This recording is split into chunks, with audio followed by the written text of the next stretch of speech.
ಎಲ್ಲರಿಗೂ ನಮಸ್ಕಾರ. ನನ್ನ ಹೆಸರು ಮಂಜುನಾಥ್ ಆರೆಕಟ್ಟೆ ಅಂತ. ನಾನು ಈ ಒಂದು ಅವಧಿಯಲ್ಲಿ ಮೈಸೂರು ವಿಶ್ವವಿದ್ಯಾನಿಲಯದ ದ್ವಿತೀಯ BComನ ಅಂದರೆ 3ನೇ ಸೆಮಿಸ್ಟರ್ನಲ್ಲಿ ಇರುವಂಥ ವಿಷಯವಾದಂಥ logistic and supply chain management ಈ ಒಂದು ವಿಷಯದ ಕುರಿತಾಗಿ ನಾನು ಈ ಅವಧಿನಲ್ಲಿ ನಾನು ಮಾಡ್ತಾಯಿದ್ದೀನಿ. ನಾನು ಈಗ ಮಾಡ್ತಾ ಇರೋಂಥ ವಿಷಯದ ಹೆಸರು ಸಪ್ಲೈಯರ್ ಸ್ಕೋರಿಂಗ್ ಆ್ಯಂಡ್ ಅಸೆಸ್ಮೆಂಟ್. ಅಂದರೆ ಪೂರೈಕೆದಾರರಿಗೆ ನಾವು ಸ್ಕೋರಿಂಗ್ ಮಾಡೋದು, ಹಾಗೆಯೇ ಅವರ ಅಸೆಸ್ಮೆಂಟ್ ಮಾಡೋದು. ಅಂದರೆ ನಮ್ಗೆ ಯಾರು ಇದನ್ನು ನಾವೊಂದು ಇನ್ ಜನರಲ್ ಆಗಿ ಹೇಳೋದಾದರೆ ನಮ್ಗೆ ಯಾರು ಸಪ್ಲೈ ಮಾಡ್ತಾರೋ ಅವ್ರಿಗೆ ರ್ಯಾಂಕಿಂಗ್ ಕೊಡೋಂಥದ್ದು, ಮತ್ತು ಅವ್ರನ್ನ ನಾವು ಪರೀಕ್ಷೆಗೊಳಪಡಿಸೋದು, ಅವರನ್ನು ಪರಿಶೀಲಿಸುವುದು, ಅವರನ್ನು ವ್ಯಾಖ್ಯಾನಿಸುವುದು. ಅದು ಅರ್ಥ ಅಂದರೆ ಒಂದೇ ಹೇಳೋದಾದರೆ ರೇಟಿಂಗ್ ದ ಸಪ್ಲೈಯರ್ ಪರ್ಫಾರ್ಮೆನ್ಸ್ ಯಾಕಂದರೆ ಪೂರೈಕೆದಾರರ ಸಾಮರ್ಥ್ಯವನ್ನು ನಾವೇನು ಮಾಡೋದು, ಅವರ ದರ್ಜೆಗೆ ಅನುಗುಣವಾಗಿ ನಿರ್ಧರಿಸುವುದು. The following factors must be considered when scoring and assessing suppliers.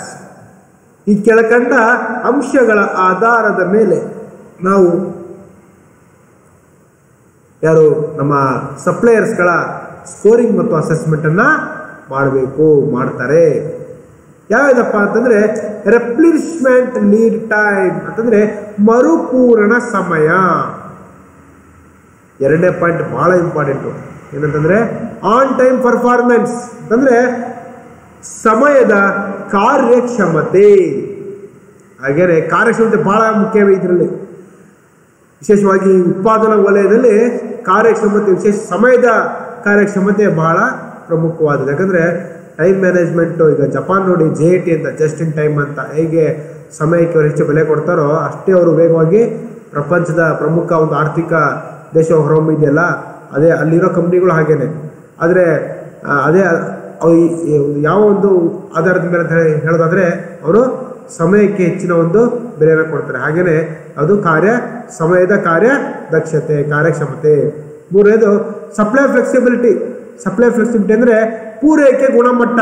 ಇದು ಗುಣಮಟ್ಟ 1000 ಲಕ್ಷ ಎಷ್ಟೇ ಸೋರ್ಸ್ ನಮಗೆ ಗೂಡ್ಸನ್ನ ಅವರು ಕೊಟ್ಟರು ಕೂಡ ಗುಣಮಟ್ಟ ಭಾಳ ಮುಖ್ಯ. ಅತಿ ಹೆಚ್ಚು ಗುಣಮಟ್ಟ ಯಾರೇ ಆದರೂ ನಿರೀಕ್ಷೆ ಮಾಡ್ತಾರೆ. ನಮ್ಗೆ ಯಾರು ಪೂರೈಕೆ ಮಾಡ್ತಾರೆ ಅವರು ಪೂರೈಕೆ ಮಾಡೋದ್ರಿಂದ ವಸ್ತುಗಳು ಅತಿ ಹೆಚ್ಚು ಗುಣಮಟ್ಟದಿಂದ ಕೂಡಿರಬೇಕು ಅಂತ ಹೇಳಿ ನಿರೀಕ್ಷೆ ಮಾಡ್ತಾರೆ. ಹಾಗೇನೆ ಮುಂದಿನ ಅಂಶ ಏನಂತ ನೋಡಿ, ಒಳಬರುವ ಸಾರಿಗೆ ವೆಚ್ಚ, minimum lot size.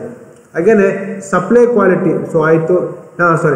Inbound transportation cost ಅಂತಂದರೆ ಒಳಬರುವ ಸಾರಿಗೆ ವೆಚ್ಚ. ಪ್ರೈಸಿಂಗ್ ಟರ್ಮ್ಸ್ ಅಂದರೆ ಬೆಲೆಯ ನಿಯಮಗಳು. ಹಾಗೇನೆ ಇನ್ಫಾರ್ಮೇಷನ್ ಕೋಆರ್ಡಿನೇಷನ್ ಕೇಪಬಿಲಿಟೀಸ್ ಅಂತಂದರೆ ಮಾಹಿತಿ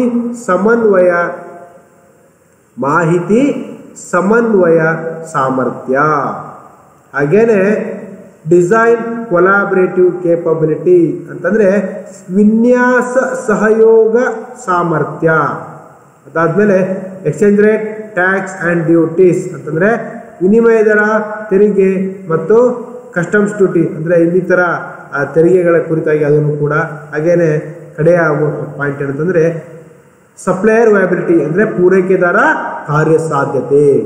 ನೋಡಿ, ಇಷ್ಟೆಲ್ಲ ಅಂಶಗಳ ಆಧಾರದ ಮೇಲೆ ನಾವು ಸಪ್ಲೈಯರ್ನ ಪರ್ಫಾರ್ಮೆನ್ಸ್ ನಾವೇನು ಮಾಡ್ತೀವಿ, ರೇಟಿಂಗ್ ಮಾಡ್ತೀವಿ. ಹಾಗೆ ಇದು ಬಹಳ ಮುಖ್ಯ. While deciding about the actions and negotiations, a firm must decide whether to use single sourcing or multiple supplier.